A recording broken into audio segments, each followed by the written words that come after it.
All right, good morning, everybody. This is Coffee and Chat with Rev Bruce. I just want to start off today just saying thank you for joining us. What we got going on today is a couple of different things. First off, we're going to go over, a fundraiser that's, near and dear to me as far as helping out those that are on the front lines, particularly farm workers. And then after that, we'll bring on Dr. Jose Manuel Villarreal, and he'll be talking about systems thinking. And so to start off today, today's just seems a little different, a little more somber. We have lost some near and dear folks, and it just seems odd. Just seems odd that we would have today where we've lost, some people that, in the long run of things, we've lost some people that are amazing to the work that we've done for, freedom. So when I talk about that, I'm talking about, for instance, John Lewis. John Lewis just passing. Many of us just getting word this morning of the passing of John Lewis and what he meant, not just as a legislator, but as a civil rights activist, and being on the front lines of sit-ins and things of that nature. C.T. Vivian was a loss. The voice of C.T. Vivian, not just as a preacher, but also as an activist. And so thinking about that and what that means to us, and then near and dear to me, from, knowing all these people from not just history books and history lessons, but also, Freedom School, and knowing these difference makers and meeting them through Freedom School. I'm having the opportunity to meet them, but also a real down-to-earth difference maker that we lost earlier, Ted Gatlin Jr., Teddy G. That was one of my guys. Sad to see him go. Always on the cutting edge of pushing people, and particularly politicians, to be accountable. He was a difference maker. And so I just, hope and pray that all blessings and love go out to the family of Ted Gatlin Jr., C.T. Vivian, as well as John Lewis. And so, thank God for them being in my life. And so today, this first segment, we're going to be looking at a fundraiser that goes into helping out those that are on the front lines. And I'm going to bring up Wanda Maxwell. And Wanda is engaged in this fundraiser. We're going to ask her a few questions about it, and she'll share some things. And later on in this segment, after this segment, we'll have Dr. Villarreal. And so without further ado, Wanda, how are you doing today? I'm good. How are you? Good morning. Thanks for having me. Oh, yeah, I'm well. Yes, indeed. So I wanted to get into this project that you have going on, right? Yeah. And from what I see, you're talking about satin hands as a set, right? Yes. For individuals to, now you want them to donate? Yes. For satin hands? Yes. And can I share a little bit about that? Yeah, definitely. Okay, good. Well, again, my name is Wanda Maxwell. Thanks again for having me. I have been promoting satin hands for our essential workers. And about a month ago, I had people donate to, I'm trying to get the glare out of my glasses. I did donate to our essential workers, which were our nurses and doctors and people working the grocery stores and our, first responders, all that. and which was great. And I sold over 100 satin hand sets.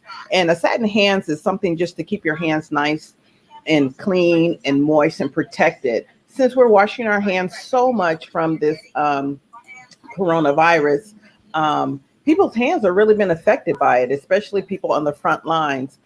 And after I did those frontline workers, I thought about the true frontline workers who provide food for us every single day. If it wasn't for them, we wouldn't even be here talking because we wouldn't have anything to eat, and we need food for energy. And those are our farm workers. And I was reading in the LA Times about a farm worker. His name is Carlos Garcia, and how much he washes his hands in one day. Before he puts on his gloves, while he's working, when he goes to the bathroom, in between on his lunch breaks, whenever they do get a break. And that's another thing, when they get a break. And then when they get home, they have to really wash their hands because they don't want to affect their families. And so we take for granted our hands, and for farm workers, their hands are their tools. Okay. And I just thought it would be nice just to gift them with, and this is what it looks like, a satin hand set. Oh, here it is, a satin hand set. And it's a pretty nice gift for a farm worker. I know it's not, what all the other essential workers get, but I just thought it would be a great way to just say thank you. And for them to have something nice when they get home or when they get off work, and just to take care of themselves. Okay, and so if we were to look at this is a set that can help them with their hands, right? Yes. And in doing that, right, this will provide for them to have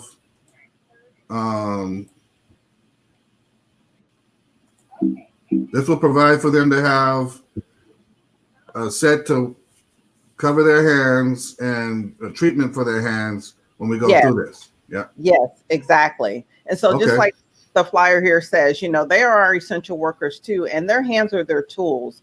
And the set comes, as you can see here, it comes with a hand softener, and that helps protect their hands and creates a barrier to keep moisture in their hands. And then there's a scrub in there to scrub all the dirt and dead skin off of their hands. And then there's also a shea hand cream just to keep their hands nice and moist, because, they really need to take care of their hands because, again, their hands are their tools. And so for $30, I'm asking people to gift one of these satin hands to a farm worker.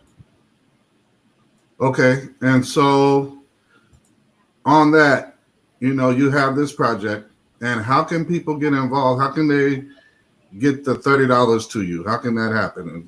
Is there a site or any other information? Well, they can contact me personally, and if you want to put up that information, you can. They can Cash App or Venmo the $30 to me. And what I do is I order all the satin hands. I have 3 boxes full right now. And my goal is to get at least 200. Okay. I wish I can do more, but. And do these go to local farm workers or? They're going to go to local farm workers. Yes, they're going to go to local farm workers. And my goal is, and what I see is just loading up all these satin hand sets and just passing them out. And then I was also thinking about maybe because farm workers also need other things out there.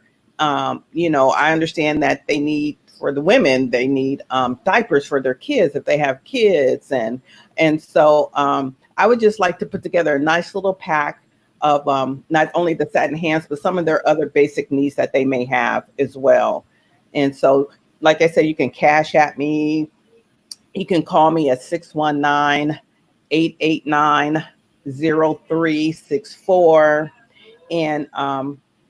And I just want to help these people because, it's a gift. It's just a way of saying thank you.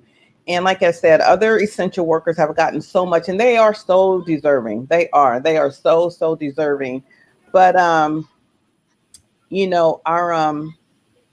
farm workers are the lifeline for us. They provide our food, and we just need to say thank you. and they are out there working hard. Most of them, they've been contracting a lot of COVID. They don't have the resources like we do to get tested. And I just wanted a way to say thank you by just giving them something to help them protect their hands so they can have healthier hands. Okay. And so I definitely want to take this opportunity to, thank you for that. And also, let me bring Dr. V on, because I think he knows something about farm workers. Okay. And a little bit of something about farm workers, if I'm correct. You know what I mean? Good morning, Dr. V. How you doing? You hear me? Good. Do you know something about farm workers? Yeah, right here. Palo Verde Community College. That's Blythe, California. Okay. That's where I was born and raised, where I spend my summers, most of those days, maxing and relaxing over there. But I'll tell you, the reality is I grew up as a farm worker myself.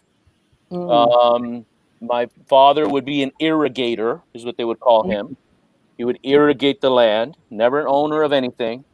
And my mother would be the person who would en la pizca, meaning they would pull and whether it's cotton or any other kind of vegetables. She used to work up and down the state of California with strawberries and grapes and so on. So yeah, I'm very familiar with it. And so God bless you, Miss Maxwell. Appreciate you so much for thinking about our people out there who are grinding for the better good.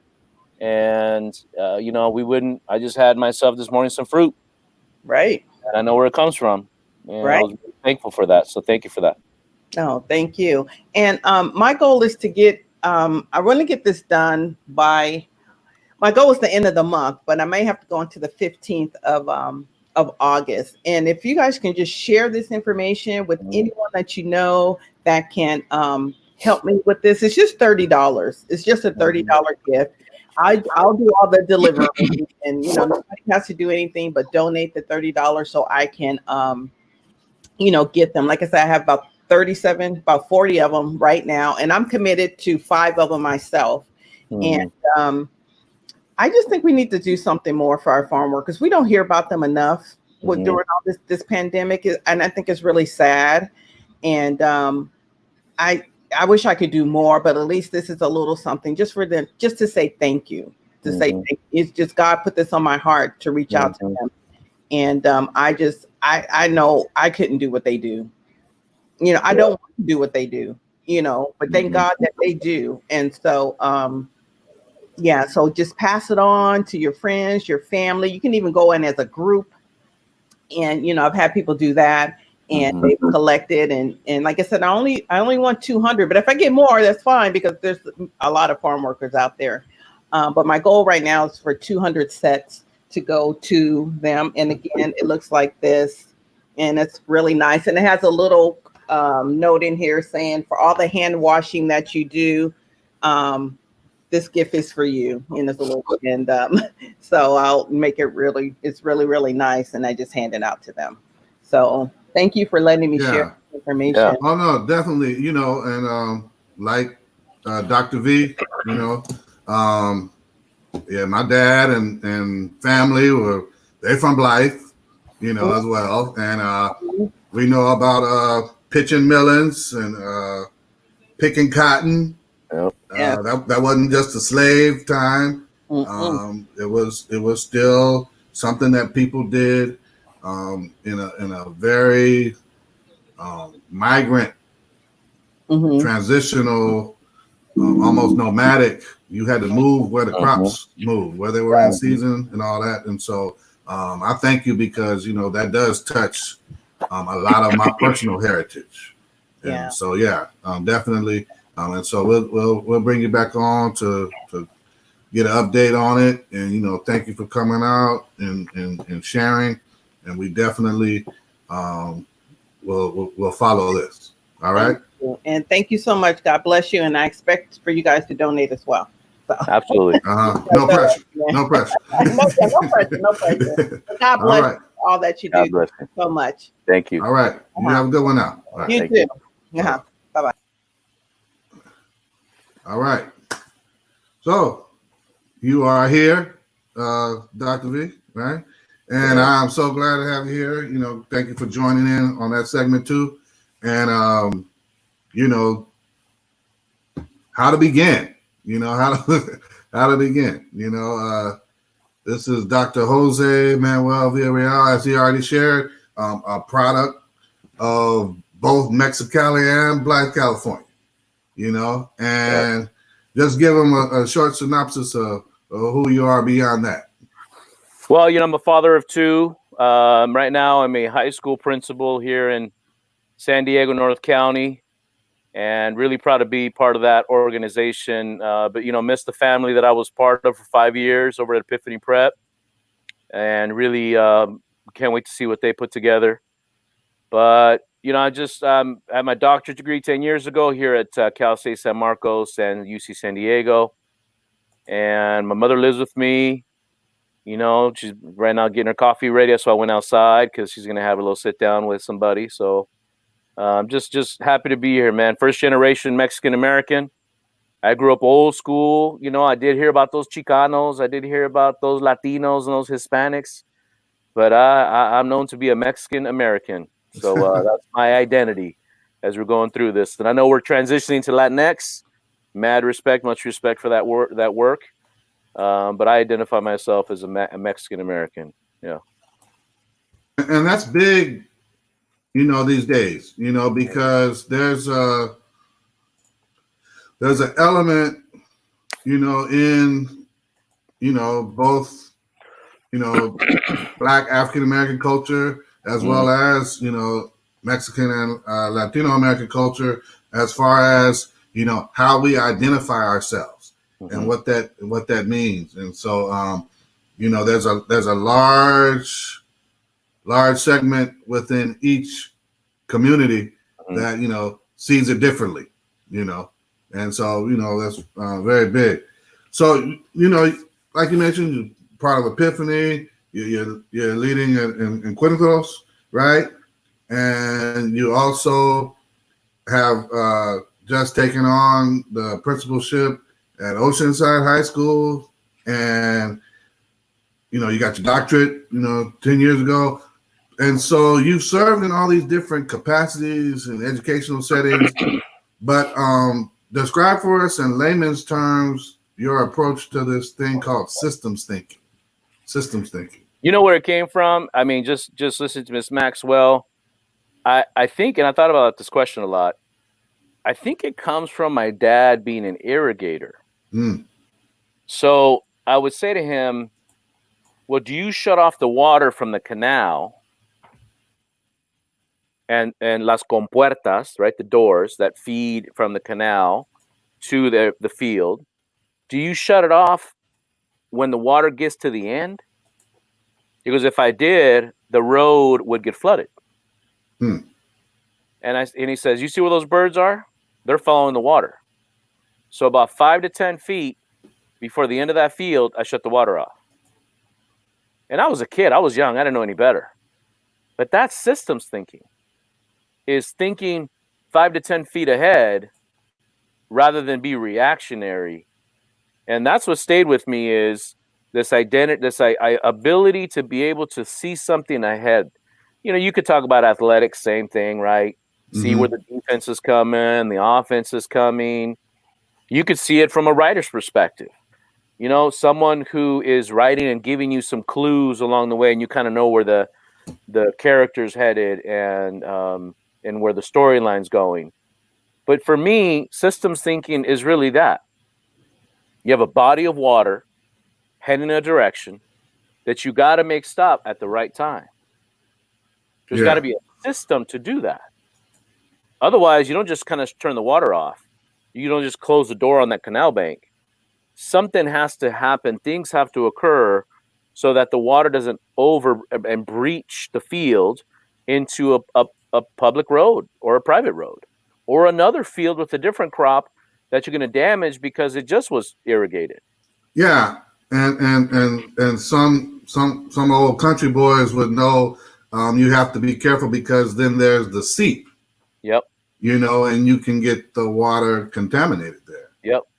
Yep. And so in your framework, your father's position as an irrigator was influential into your perspective.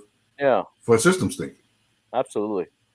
Yeah. Give me much perspective. And then I didn't even know what to call it when I was younger or even in grad school. But it just became something I understood in research and really embraced it. And, then it got into more researchers like folks in understanding by design. Yeah. Talking about the end in mind, and so it just all kind of came together. And you always hear about in football, right? It's a systems quarterback, right? Yeah. And it's like, well, okay, what does that mean? That they work only in a box? And when I think systems thinking, I don't believe it to be in a box. I believe it to be an experience when you think about it. Okay. Yeah. And so in your pursuit of your doctorate, was it, and I know, that's primarily research based, but was it confirmed as you did more research that, I'm on to something as you got into, like Deming and other individuals that do take a systems approach with framework and things of that nature?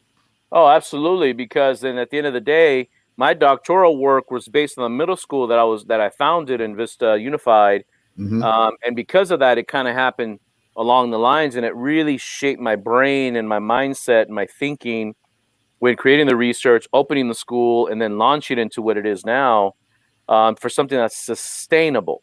So that's what makes systems thinking sustainable. How is it a sustainable approach so that goes beyond the leader, beyond the person who's bringing it to the table? Because it shouldn't be about you as a leader. It should be about the community. It should be about what you're bringing to the table and leaving it behind and letting it work for itself. It may not be perfect when you leave, but that's not the goal. The goal is for it not to be perfect. The goal is for it not to be at the finish line, because we're in public education, right? And so the idea is for it to just be launched and to be sustainable, that others can pick it up and go. And that leads me to my next question. How does, systems thinking compare to traditional approaches to education and organizational growth and sustainability? Well, traditional approaches are bring a program, plan it, and then you think it's going to go, and you give all the credit to the program. You bring a leader, plan them, they're the savior, right? They have the cape. They're going to rule all. But the reality is, a systems approach is when the leader leaves, if you leaves for a conference, leaves for a week, leaves for medical, or leaves permanently, if the leader that left doesn't get that many calls, hey, how do you do this? Hey, how do you do this? How does this work? That means the system's working. That means it's moving in the right direction without you. And so I'll be happy to say that I've been gone a few weeks. I haven't got that many calls about how things work, because things are moving. Well, I'm a witness. I've seen your handiwork and your approach. Just in dealing with the whole COVID-19 and that piece, and how we find ourselves, living with that, and that approach that you took, what some would say early on, springboarded into something that's, still sustainable to this day. I appreciate that. Thank you. And so we're talking about, systems thinking. And when we look at that, here's the thing. It's a term I've heard, you've interweaved into discussion on community as a leader, and, it's building confianza, right? Confidence, right? Can you explain both how and why that's a central point to a leader's interaction with community? Yeah, so confianza is trust, confidence.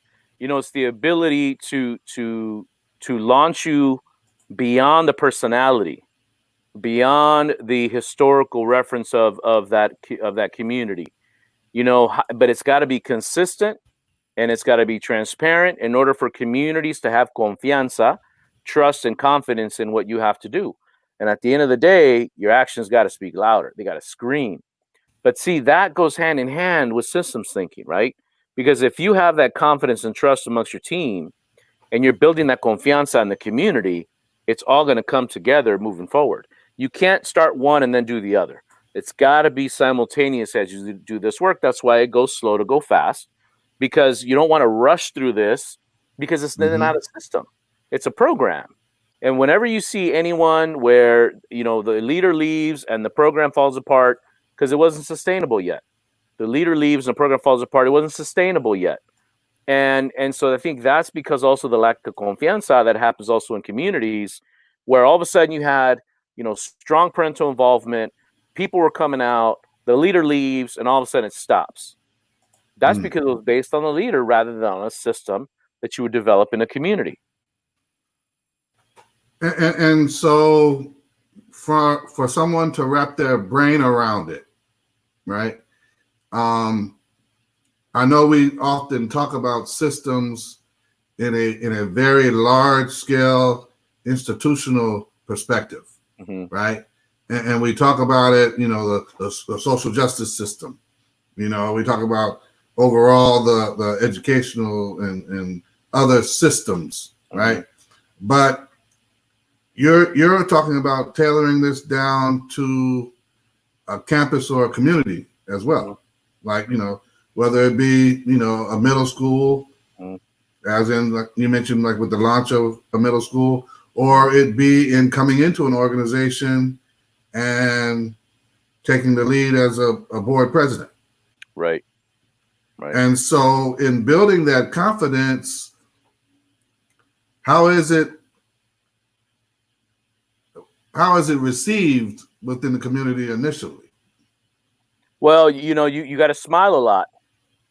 And I ain't going to lie, you got to downplay your skills. You have to downplay your skills, because if you come in too hot and you come in to know it all, then what do I have to teach you? So the trauma we have in communities is real. And we have to own the fact that until we face our trauma, before we enter a community, we may be overzealous. And in that being overzealous will cause people to then slow their confianza with you, because you want to help out so hard and so much. But if you just kind of slow down, breathe, and let the confianza just take its course, you're going to find that it's going to be more sustainable as a leader of whether it's a community-based organization, nonprofit, or so on. And you got to ask for a lot of feedback. Hey, how am I doing? Give me some feedback. Give me 3 positives and a wondering. Push me, nudge me. I give you full permission. One of the most powerful things that I've ever done in my career is to give people permission. I verbally have said in my new organization, I have said, I'm going to give you permission to nudge me. And it sounds like hyperbole, but it really is honest and true that you are saying to them, look, I want you to push on me. I don't want you to put me on a pedestal. I don't want you to think that I know everything. I need you to say, hey, check this out. You got to work on this over here, or this kind of came off wrong, because that's the only way I'm going to get better. We have these blind spots. Just because I'm Mexican American doesn't mean I know what the Chilenos knows what's going on, that I know what the Guatemalteco knows what's happening, that I know what the Ecuadorian knows. I mean, it's just because I speak Spanish doesn't mean I know anything about Spain and Argentina and Panama. So it's these blind spots we all have to be okay with. That's like beautiful, because I think sometimes in leadership we get the blinders on and we're I just need to complete the task. I just need to get this done. And we forget about, okay, we're dragging people along, right? And, if we don't build that confidence along the way, we can lose them and they can lose confidence in us, because it's a matter of, the leader's there, but does he seem to care? Or does she seem to care? Right. Right. And one of the questions that has come up in the chat is, going back to you saying downplay your skills, right? And not coming in hot. Can you explain that a little bit more for the audience? Yeah, man. Because look, it's even in your tone, even in your ability to want to please people. So if let's say you make your first introduction to a powerful community leader, and you're all in, you bought in, you're there to make a change, you're going to carry it on your shoulders, and you're having a conversation with them. And the conversation really it kind of goes, hello, my name is so-and-so, my name is so-and-so. And they start to talk about the background, and you interrupt with, oh yeah, I read about that. Yeah, oh, I heard about that. I saw your video. Man, that's just too much. Because I'll tell you, with my trauma, I'm like, okay, what's going on right now? Are they here to listen and learn, or do I already know what's going on? And that may make me slow down my love for them, even though I may eventually love them and care for them as a leader. But man, just learn to play poker. Learn. One of my mentors, Mr. Alderson, said, play poker. And by the way, for the record, I've never played poker in my life, but I understand the premise. I understand the idea that you have to learn to keep all of that excitement, energy inside of you, and then affirm them by just a good paraphrase when they say something, summarize. But those quick bursts of language, the head shaking is too much, because you're not then present with them so they can tell their story. So not to override the people that you're trying to extend yourself to, but to actually offer an affirming or even confirming voice, listening ear. Yeah. But Gary Vee said it the other day, that he said multiple times, and others have said before. He said to be a leader, you got to be a listener. Yeah. Because if you're doing all the talking, you're really not leading. You're just pushing people along. It's like driving a herd or something. Yeah, for sure. Yeah. All right. And so your background in education, you started as a counselor. Yep. But then you also trained for law enforcement. Yeah. Just for a minute. So indulge me. What made for the shift from education as opposed to the badge? Right here, man. Palo Verde Community College, Blythe, California. After high school, I had to go there. I couldn't afford to go to the university, so I had to transfer from a community college to a university. And so I went to a university. Coming from my small town, I didn't have a good GPA. I mean, when I spent my 3 years at UC Riverside, I struggled because I had 2 jobs. I tutored. I was part of EAOP as a mentor. And so during that time, I found myself kind of like, well, I just got to live and I just got to get my bachelor's. Not understanding what graduate school was, not understanding what a master's was, that I had to actually qualify to even attempt to apply for those places. And so I got to a point where my GPA wasn't great. My GPA was like a 2.456 maybe. I'm like, anybody going to accept me? And so I've always wanted to be a school counselor. I applied to Cal State San Bernardino. But that was long term. What I had to do, again, back to systems thinking with the end in mind, a year prior, I said, look, in my small town, I can go back and be a sheriff and work for the sheriff department in Riverside. So I said, well, I'm in Riverside now. Riverside Community College has an academy. They have an evening program for reserve officer level 1, 2, 3. Yeah. And you go every night, you go 2 or 3 times a week. And while I was in my senior year UCR, I was in that reserve academy for a whole year. And then I went through I got my 3 certificates. I applied to be Riverside County Sheriff. I took the written test. At the same time, I applied to Cal State San Bernardino. I passed the written test for the sheriff, and I got into Cal State San Bernardino, and I picked that path. And all along the way, when I was in the academy, there was community members who were beat up. There was community members that by police. You had the Rodney King incident in Los Angeles, and I was struggling with it. I remember talking to my deputy friends in Blythe saying, you guys gotta do some more cross-cultural kind of training.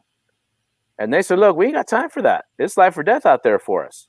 And I remember touring a police station here in Riverside, or where I was, and talking to one of the officers, and he's like, what are you going to be? You want us to be counselors now? I go, no, I'm not saying you should be counselors, but I don't know if it needs to be all of that.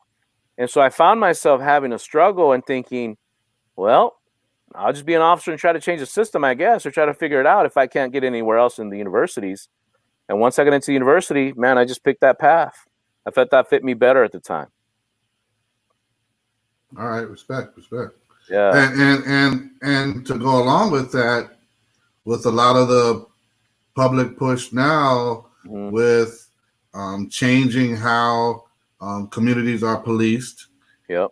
And asking for, social workers and other individuals to be able to come out to nonviolent crimes, even some, domestic disturbances. That actually goes along the line to a degree with what you were thinking of trying to do. And so how does that look to you now? I was like, how you like me now? You know what I mean? Like, come on, man. I'm like, welcome back, Carter. Like, where we at? I mean, this goes back to I was so far ahead of the game in my mind, but the system was not going to allow it. And I don't blame the deputies at the time, because their sergeants, lieutenants, captains, chiefs were saying, yo, hook and book, baby. Hook and book. Put those bracelets on and let's go. Let's get to the next call. Because, it's all about those calls for service, right? When those deputies and those officers get that ring. And I get it, man. You got trained a certain way. You do chokeholds a certain way. I mean, I remember doing those chokeholds when I was at the Riverside community, man. We were wrestling, pushing each other, putting each other on those karate chokes. Part of that is jiu-jitsu, part of that is a karate. Yeah. I mean, it just kind of depends how you look at it. But when you're in a fight for your life, I have my opinions about law enforcement, but I also got a lot of love for my law enforcement. I mean, it's a love-hate situation right now. I know brothers that have good hearts, come from communities of color, come from impoverished communities, and sometimes the system changes them. Yeah. Or sometimes they just can't do it and they get out. But they always go in, most of them go in to try to do the right thing. Yeah. Well, it's the same thing with education. There are those teachers that, they come in, they like, hey, I'm going to do this. I'm going to push this. And after a certain amount of time, sometimes people become entrenched in the very system they were going to change. They become, well, hey, advocates for that system. It is so difficult, and I think that's echoed by, one of the viewers. This is what's shared. This is it's cultural. Oh yeah. And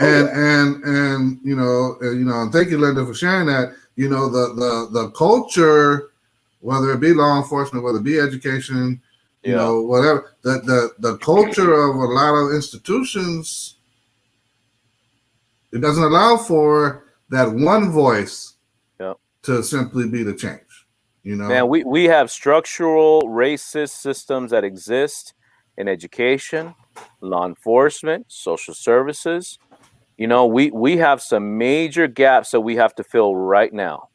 And it's one student, one door at a time, one story at a time. That's all we can do right now as leaders, to try to make those small changes in our communities. And I've said this to my folks that I'm working with right now. I said, I am one person. I am not going to change the world. I don't have a cape on my back. I'm one person. But at the end of the day, I can't do it alone. I need you to help me. I even said yesterday my little YouTube comment to them that I built to them. I said, hey, some of you already don't like me. I respect that. But we got to stay professional. And we got to stay here for the children and do our thing. So we just got to be more honest about where we're at in our life and not try to sugarcoat it. But I'd say the one mistake you can make. Here is the kryptonite to systems development. When you try to be people's friend, if you go into an organization, anywhere, educational, whatever it is, and you're the leader, and you're worried about making friends, you ain't gonna make there's no system to be built, because you're gonna hurt feelings, you're gonna nudge each other, you're gonna step on toes, and if you start to do that, you want to go out play poker, ride bikes with folks that you evaluate, folks that you supervise, you can't do that yet. Maybe later down the road, but you got to be careful. You're gonna get invited to a bunch of things. Come to this party, this Zoom this Zoom that. Again, back to one of my mentors, Mr. Alderson. He says, don't say no, show up and go home. Be the first to leave. Be respectful and go, because they'll talk about you as soon as you leave. And he is absolutely right. I made that mistake a couple of times in my career where I went, I'm going to test this theory. And within a month, it bit me right where, man, it hurt. It hurts. It hurts. Yeah. So I haven't learned my lesson, but I think I'm there now. I think I'm good. So not fully Machiavellian. Yeah. You know, as far as like, you know, put the pressure on the people and then you can let up. That's right. Later on. That's right. You know, but, you know, being engaged, but not being influenced. Man, listen, there's a saying in Spanish, and it goes, I'll say it in English. It's God squeezes but doesn't choke, right? And so you got. I know that's for real. You hey, he squeezes, don't choke. So that's what you got to do as a leader, man. You got to put the pressure on, but not too much where it's going to get right over that top and you're going to lose people. Where it gets personal, where you start to really take things the wrong way. But it all coming from trying to do for the better good. Yeah. Amen. Well, here goes a comment from somebody you're familiar with, you know, and definitely Luis working, you know, in school in Colorado and trying to establish some things. He asked, you know, as far as systems, what is the average time to establish a system? Is it 5 years? Yeah, he's right. It's 3 to 5. I'm going to say, honestly, it's 5 years. And honestly, Luis, it's not even 5 years where it's at 100%. It's 5 years where you can walk away and you can call it a system, that it'll actually take a true effort to destroy it by whoever comes in, or perhaps by somebody who was your predecessor to come in. It might take them a great effort to destroy that system, because a system isn't sort of it's not a symbolism. It's because you've brought people along the way with a common language, a common thought, and with strong strategies, with clear direction and clear goals over the course of time, that somebody literally needs to come in and change everything in order for it to work, and in order for it to destroy that system. And that's going to take a lot, because so many people are bought in. You got to now convince all these people to make that move. And so I think 5 years is about right. And that's what I've noticed in my career, is 5 years is what really makes a system strong. All right. So that is an investment. It is an investment. You know, and most administrators are year to year. They are. You know, and they are.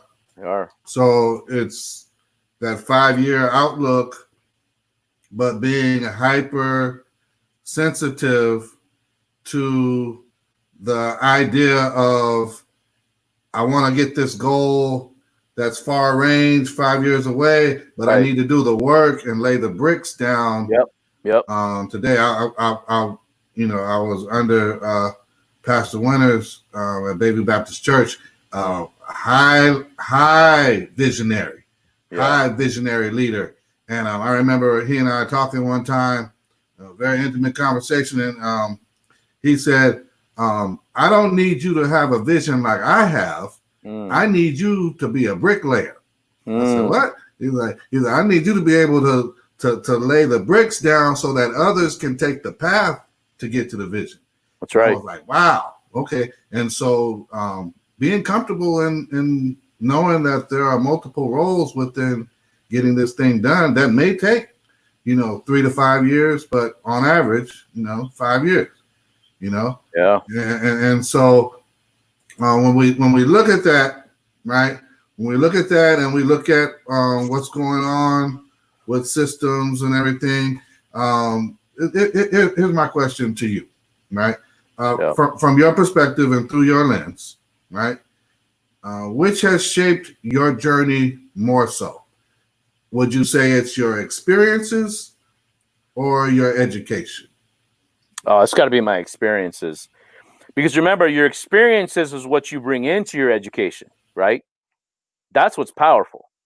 And I'll tell you, my experiences as a first-generation Mexican-American, as a male, with the privilege that I have as a male, I ain't going to front. That's just a reality, right? But also understanding that, I've kind of gone through it, man, with the microaggressions that occur related to race with me. But those have made me stronger. Those have made me better, and that brought that to the research. I brought that to my learning and understanding. I didn't take everything for face value when I was reading books. I knew there was something more that wasn't being said that I was looking for. It made me a better critical thinker. It made me a better person to understand, what's good in what I'm learning and doing.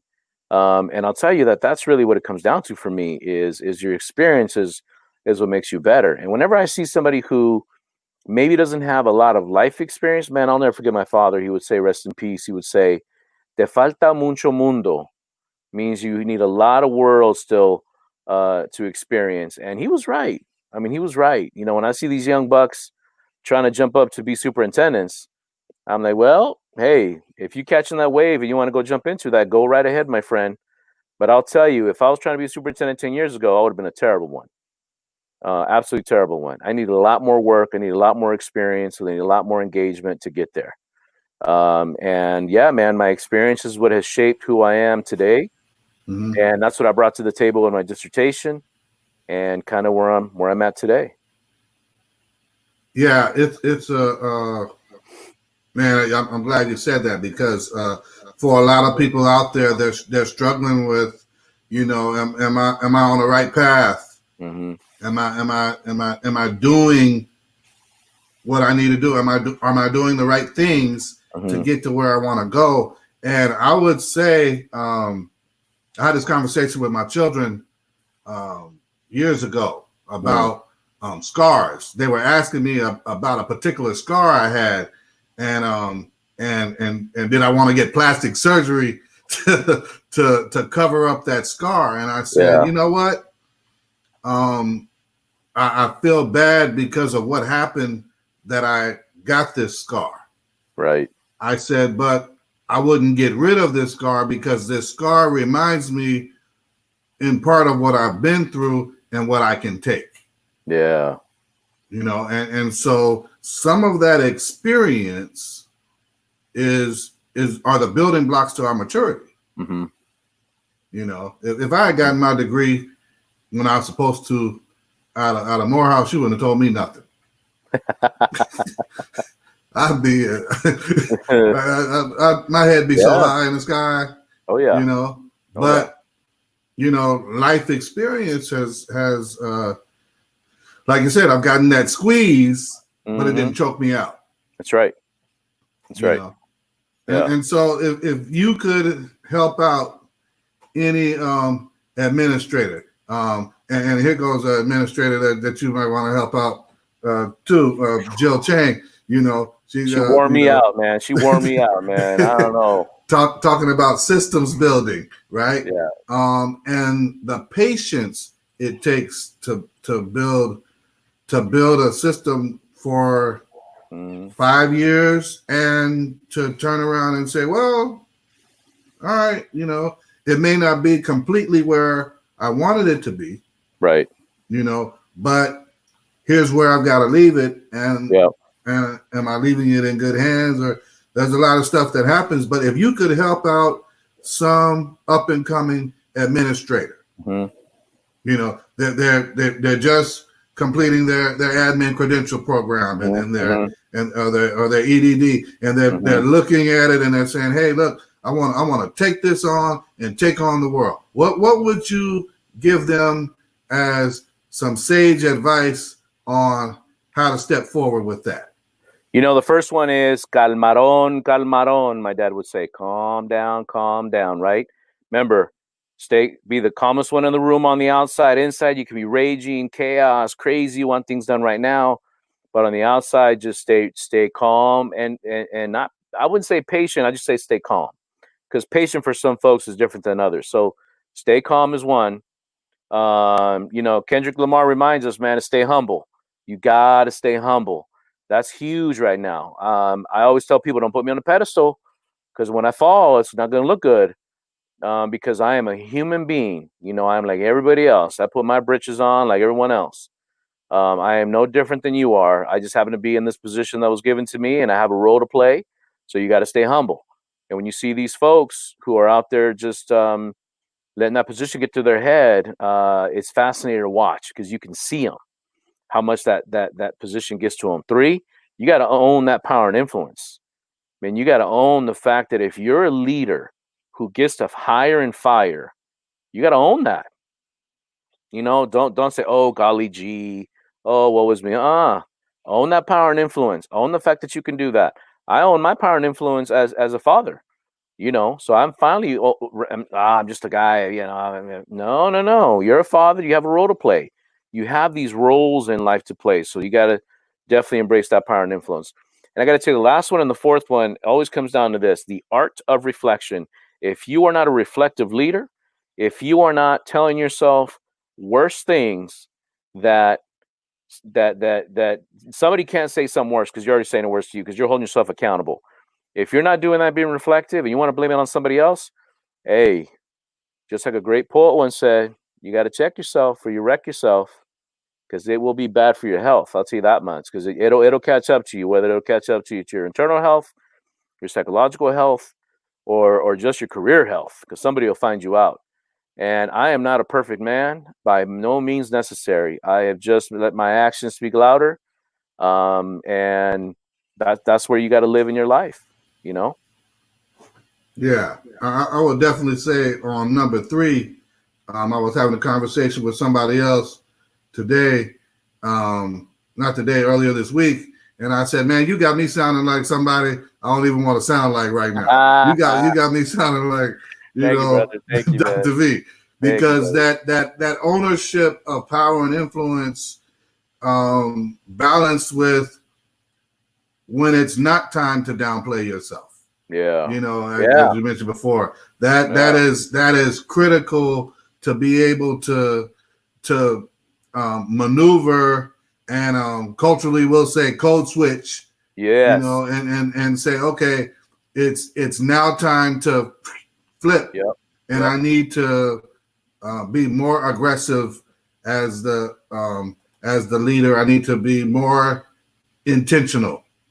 You know, and that's powerful. That you're able to summarize it in those 4 points. And this is the burning question, you know, that's on the wire.